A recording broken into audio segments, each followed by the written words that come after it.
Tripura people's পার্টির কেন্দ্রীয় কার্যকরী পরিষদের এক প্রতিনিধি দল রাজ্য পুলিশের মহানির্দেশকের কাছে একটি আলোচনা করতে এসেছি। এই আলোচনার বিষয় হলো গতকাল রাত্রি 12টা নাগাদ, গতকাল না 14 সেপ্টেম্বর রাত্রি 12টা নাগাদ সোনামুড়া থানায় জামাল হোসেন নামে একটি মুসলিম ছেলের মৃত্যুর ঘটনা নিয়ে আমরা ত্রিপুরা পিপলস পার্টি মনে করি থানায় এই ধরনের একটি অভিযুক্তের মৃত্যু নিতান্ত রহস্যজনক। কারণ থানাতে সিসি ক্যামেরা থাকে, সেখানে ফুটেজ আছে এবং থানাতে সব ধরনের ফেসিলিটি থাকে। যদি কারো কোনো শারীরিক সমস্যা দেখা দেয় সেখানে সঙ্গে সঙ্গেই তাকে বিভিন্ন হসপিটালে নিয়ে তার উপযুক্ত চিকিৎসা করার ব্যবস্থা থাকে থানাতে।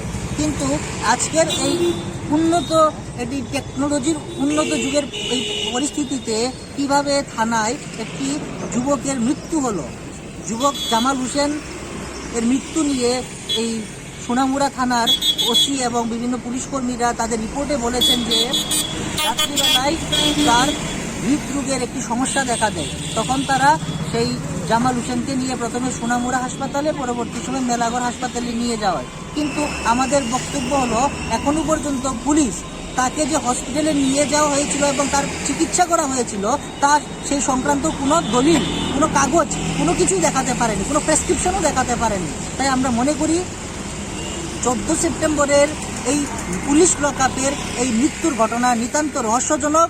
এই রহস্যের উদ্ঘাটন হওয়া জরুরি এবং এইখানে থানাবাবু এবং অন্যান্য পুলিশ কর্মীরা জড়িত রয়েছেন।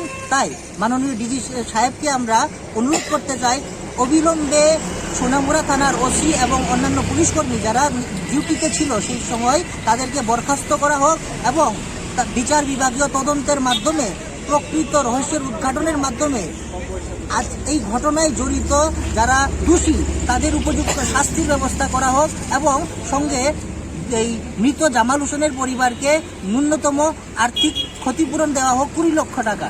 এই আমাদের দাবি, এই আমাদের আলোচনার বিষয়বস্তু।